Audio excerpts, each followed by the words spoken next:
Bueno, ya estamos charlando mano a mano con el padre Carlos Holguín Reguera. Bienvenido.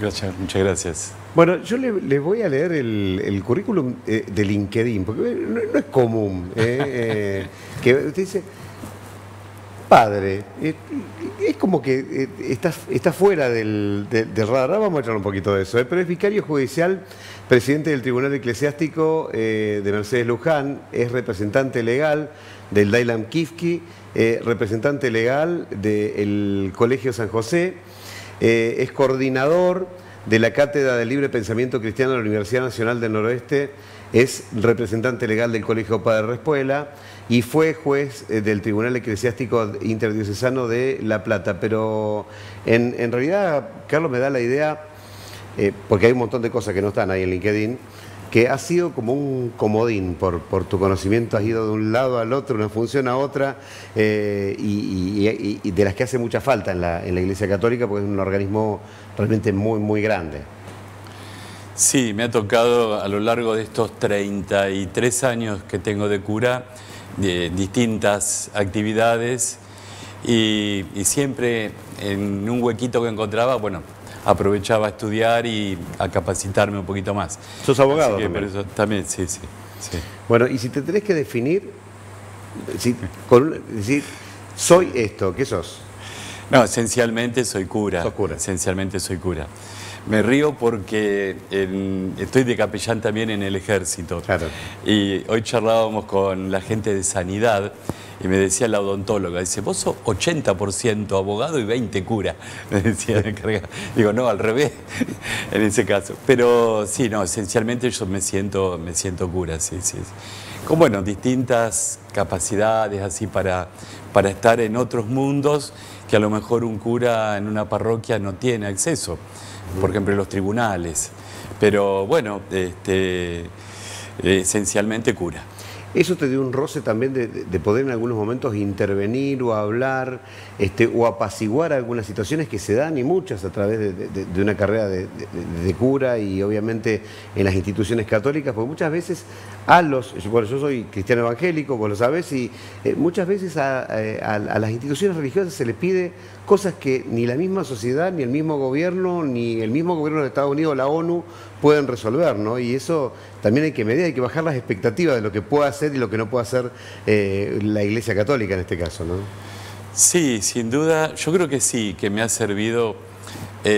Cuando vine en el 2007 al Padre Respuela, había una situación bastante complicada, ¿no? Y yo creo que me ayudó mucho el haber estudiado, el tener una capacitación para el conflicto, ¿no? Para la resolución del conflicto.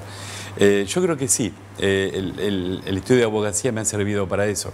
Y después para otros detalles simples, ¿no?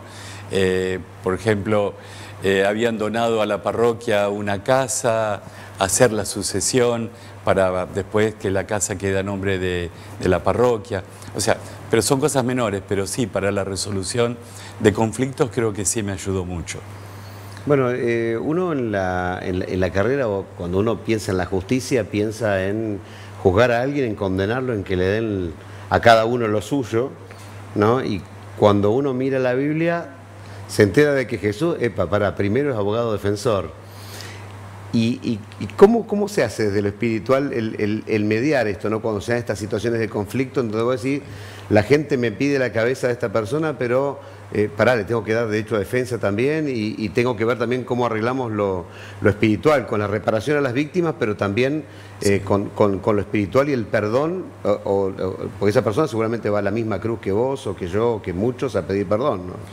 Sí, muchas veces se genera ese conflicto entre la justicia y la misericordia, ¿no? La Iglesia tiene que equilibrar ambas cosas, ¿no?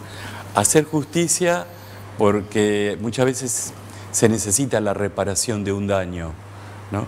A veces es un daño a la persona, a veces... Y ahí es más complicado. Sí. Es mucho más complicado y muy doloroso, ¿no?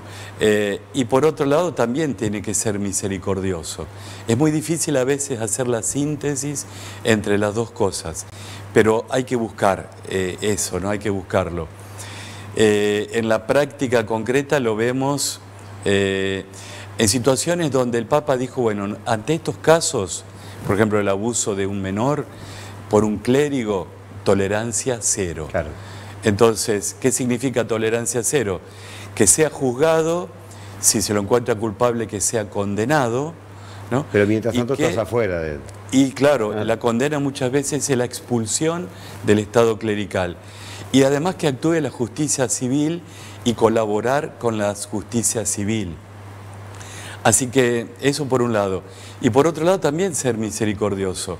O sea, a la víctima, la Iglesia también la tiene que tratar como uno de sus hijos que ha sufrido de parte de otro de sus hijos algo realmente gravísimo, como ha sido el abuso siendo el menor. Entonces también la misericordia tiene que llegar a la víctima a la vez que la justicia al victimario y también la misericordia hacia él, ¿no? O sea, pero es un juego muy difícil porque eso enciende, realmente nos revela mucho a nosotros, ¿no? El sufrimiento del inocente y que uno de los hijos de la Iglesia que tiene una función de estar, diríamos, como un dirigente en la Iglesia, cause semejante dolor, ¿no? Claro. Por eso el Papa dijo, tolerancia cero a todas estas cosas. Y después también tenés que lograr que la otra persona, la que fue víctima de este ilícito, de este daño, a la vez pueda perdonar, ¿no? Pero por sanidad propia, digo, ¿no? Sí, por ceder su propia vida. Sí. Por eso digo, es súper difícil en todos los aspectos. Es muy difícil, sí. Por eso nosotros tenemos equipos interdisciplinares que trabajan para ayudar a las víctimas. El Papa también pidió que en todos los obispados haya un equipo interdisciplinar que atienda situaciones de abusos de menores y de personas vulnerables, no necesariamente menores, sino que están en una situación de vulnerabilidad. Así que en esos equipos tratamos de contener y de ayudar. El punto final sería ese, ¿no? Que pueda realmente sanarse interiormente, incluso perdonar. Pero bueno, es un camino a veces el llegar a perdonar y sanar interiormente que hay que recorrer con ayuda interdisciplinaria. Bueno, qué complicado hoy en día el tema de hablar de valores, ¿no? En donde la teoría de la relatividad, que es aplicada a otras ciencias, hoy en día es todo absolutamente relativo y todos los valores son relativos. Y cuando te plantás y decís, bueno, no, yo defiendo estos valores, ¿cómo haces para que te respeten a vos, a la vez poder respetar al otro? Son tiempos bastante difíciles para plantear una visión distinta a la de la generalidad. Sí. La clave es esa que vos decís. Yo creo que es el respeto a la diversidad de pensamiento, de opinión, de forma de vida. Pero a veces el respeto no existe. Entonces, bueno, pero desde mi punto de vista, sin renunciar a lo que yo creo y siento y pienso, y que quiero vivir de acuerdo a lo que siento y pienso, respetar que otro piense distinto. Y tratar de que el otro comprenda que yo pienso distinto y me respete y me acepte también una visión distinta, ¿no? Eso lo hemos visto, me acuerdo cuando defendíamos el valor vida intrauterina. Decimos, es una persona, es un ser humano. Persona ya es un concepto jurídico, pero es un ser humano. Desde que se juntaron los dos gametos, el masculino y el femenino, tenemos un ser humano, con todos los cromosomas que después van a dar, a medida que se va desarrollando, como resultado lo que somos nosotros. Solamente hay que dejarlo. ¿Y alguna vez pudiste hablar, por ejemplo, con las chicas que defienden la posición del pañuelo verde y entenderte sin agresiones? O sea, poder plantarte y decir, bueno, yo pienso distinto, pienso diferente, respeto lo que pensás vos.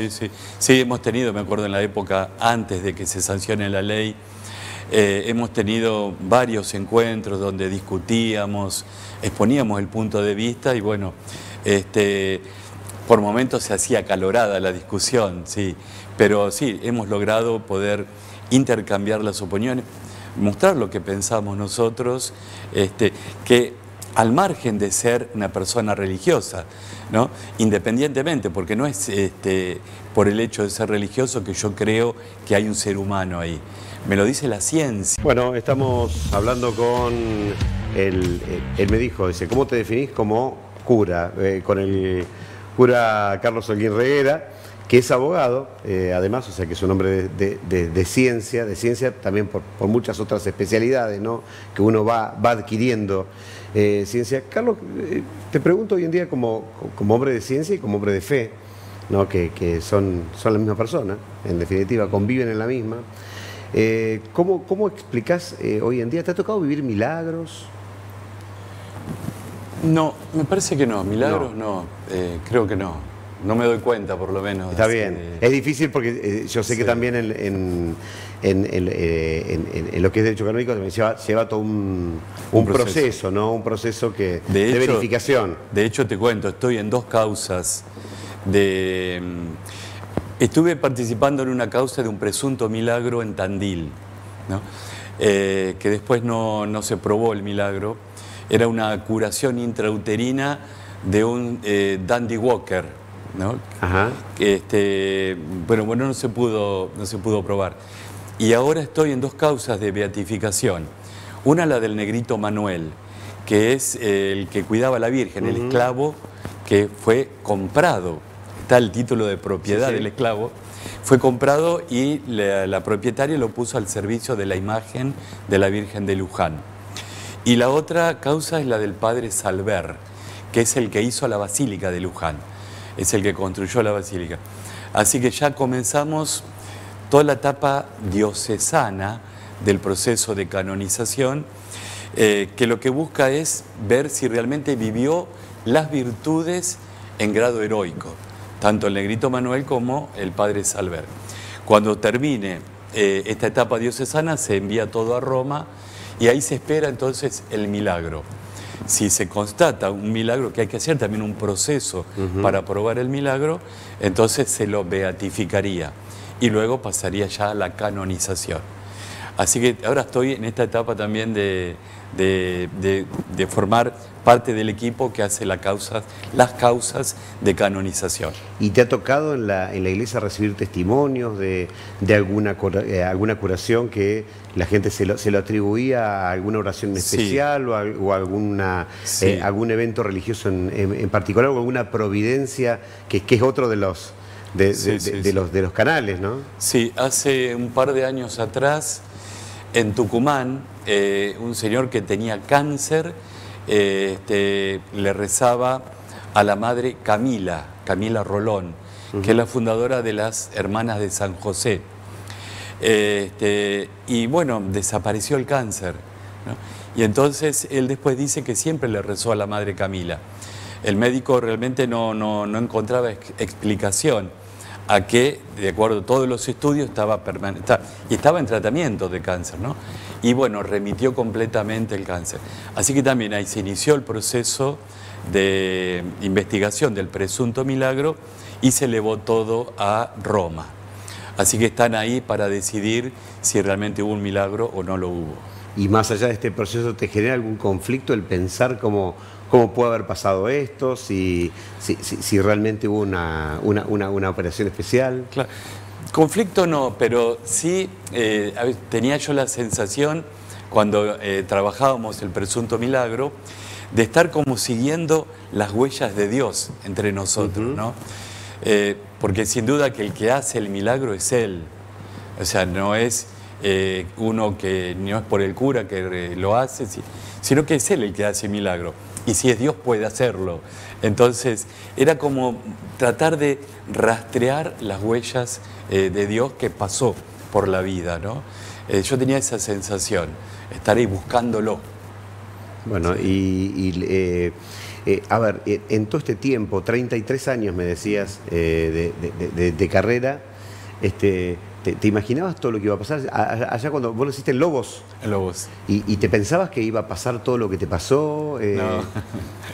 No, uno, cuando yo entré en el seminario con 20 años, había empezado 4º año de abogacía en la Facultad de Derecho de La Plata, en la estatal, y bueno, había venido con todo un proceso vocacional, todo un cuestionamiento. Estaba de novio, o sea, 3 años que estaba de novio, y al comenzar 4º año de la facultad decidí dejar y empezar a estudiar para cura, ¿no? Así que, pero no, uno y con te toda la jodió ilusión... ese paso, esa consagración de decir, bueno, a tu novia le comunicaste Sí. ese... Sí, y, tuvimos. ¿Y cómo lo tomó? Y con mucho dolor, sí, con mucho dolor fue. Fue muy doloroso porque, bueno, era un viaje realmente hermoso, 3 años, pero bueno, ella creo que tenía la sensación como que frente a Dios perdió la batalla. Está bien. Y vos Sí. realmente nunca porque estás acá, estás de frente y seguís muy en carrera, nunca echaste menos ese sacrificio, o sea, crees que valió la pena realmente. Sí, yo he sido realmente muy feliz, hoy muy feliz siendo cura. Si bien yo creo que Dios nunca me ahorró momentos difíciles, momentos de dolor. El otro día lo charlaba con el obispo y le decía, mi vida ha sido un poco así, ¿no? Con momentos de realmente que ha estado muy bien, de triunfar, podríamos decir, y momentos de caída en picada. Es decir, mi vida ha sido un poco siempre así. Así que Dios no me ahorró momentos difíciles en la vida, momentos de dolor, de angustia, los he vivido como cualquier hijo de vecino. Claro. ¿no? Es como el proceso de todos, Sí, o sea, un proceso de aprendizaje que tenemos que pasar todos, ¿no? Exactamente, sí. Y momentos realmente hermosos que he disfrutado un montón siendo cura. Ahora, por ejemplo, estoy disfrutando mucho que me ha tocado, por ejemplo, hace 30 años atrás que estaba en San Ignacio, o darle la comunión o bautizar, y hoy me toca darle la comunión a los hijos de los que le di la comunión en aquel momento. O también haber bautizado, haber dado la comunión y haber confirmado a un mismo chiquito que hoy tiene 13 años. Es decir, y disfruto mucho eso, ¿no? Porque se genera realmente un vínculo con las familias, Así que eso realmente lo disfruto mucho. Y bueno, también habla de los años que uno tiene. Indudable.